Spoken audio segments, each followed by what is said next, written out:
Buenas tardes, ¿cómo les va? Otro día más, otro sábado más, primaveral, un poco ventoso. Y vamos a la clase directamente, porque hoy tenemos dos figuras, diría, fundamentales del tango. Nada menos que la figura de Aníbal Troilo y Osvaldo Pugliese. Yo creo que son dos orquestas que han marcado el ritmo del tango, no solamente de aquellas épocas, sino hasta el día de hoy. Porque justamente un comentario que yo hacía en clase hoy, ayer mejor, era que el tango actual, que hace poquito, hace un par de semanas, se hizo el Festival Mundial del Tango en Buenos Aires, como se hace todos los años, y vienen bailarines de todas partes del mundo, y los tangos que se tocan, los tangos que se bailan, son los mismos tangos de la época de Troilo, de la época de Pugliese, de la época de D'Arienzo, de la época de Di Sarli. O sea, fueron tan genios estos personajes, fueron tan importantes, que a pesar del tiempo y a pesar de todos los años que han pasado y las evoluciones y los cambios y los estilos, los bailarines eligen para bailar esos tangos y no actuales, porque seguramente si se ponen a bailar o a Pugliese a Piazzolla o a alguno de los modernos, imposible. Y esos tangos tenían todo. Aparte del ritmo, tenían la melodía y tenían ese sentimiento propio que nunca más se pudo imitar. Porque el tango de hoy sigue siendo un poco el reflejo de aquellas épocas. Pero vamos a hablar de estos dos personajes. Hoy me voy a detener más que nada en Troilo y después la clase que viene lo dedicaremos a Pugliese. Pero en principio vamos a ver qué tenían en común y qué tenían de diferente. Primero de todo, que son dos orquestas que van a surgir en la década del 40. Ustedes saben que yo ya lo he repetido muchas veces, la década del 40 es la década de oro del tango. O sea, en esa época todo era tango. La radio, las confiterías, las fonoplateas, los cafés, de noche, ni que hablar, los cabarets, los lugares nocturnos, todo era tango.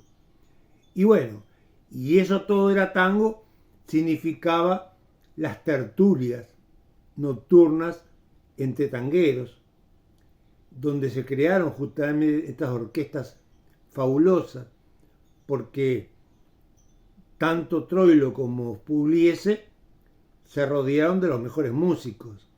O sea, fueron a buscar a los mejores. Y esas orquestas suenan porque no es solamente el director, sino que aparte tienen un conjunto de músicos excepcionales. Lo mismo sucede con los cantores. Más que nada Troilo. Los cantores de Troilo han quedado para la historia. Ya no solamente como cantores de orquesta, sino como cantores solistas. Ni que hablar del polaco Goyeneche, de Floreal Ruiz, todos los que pasaron por las manos de Troilo se transformaron en Edmundo Rivero. Hay una lista enorme, pero esos tres ya me sirven como base. Esta década de 40, además de esas tertulias, además de todo un ambiente tanguero general en ambas márgenes del Plata, pero no hay duda que en Buenos Aires era el centro, o sea, ahí se cocinaba todo.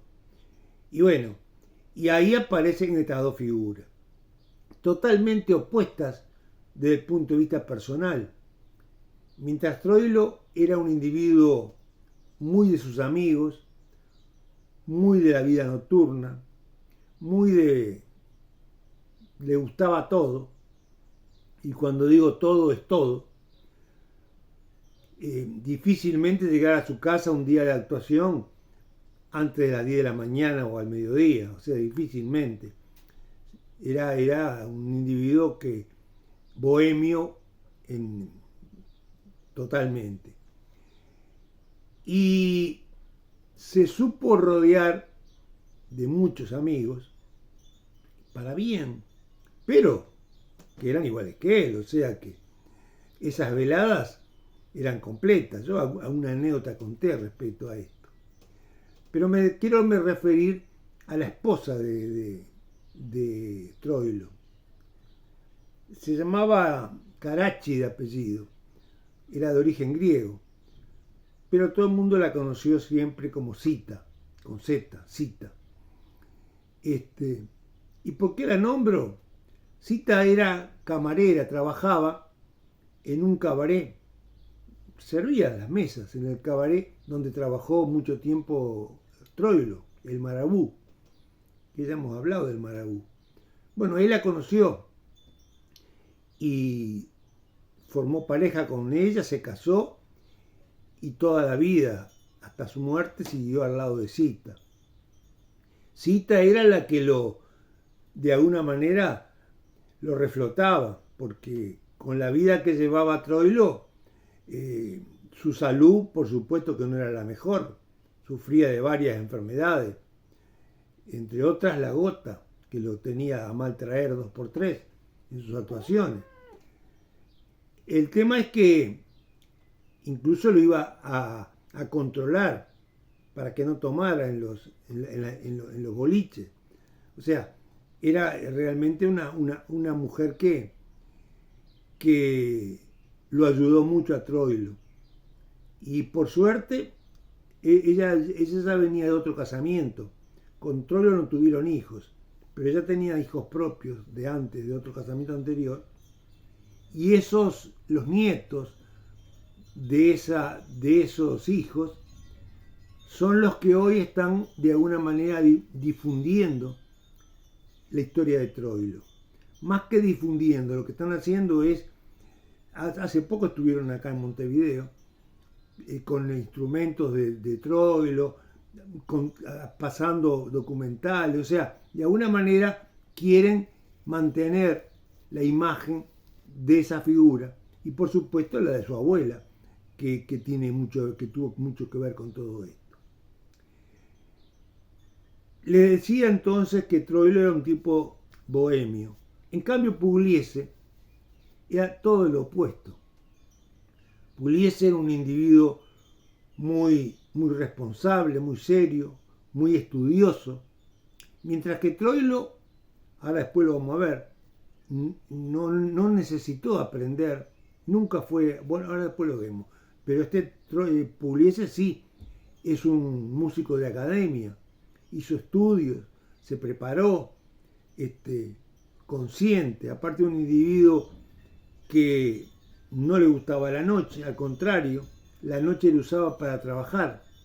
Él, sus mejores composiciones, sus mejores trabajos los hizo de noche, eran las 2, 3 de la mañana y él estaba componiendo, porque decía que era el momento ideal por el silencio y por la situación se prestaba para eso. O sea que desde el punto de vista individual eran totalmente diferentes. Y musicalmente también, no tan diferentes.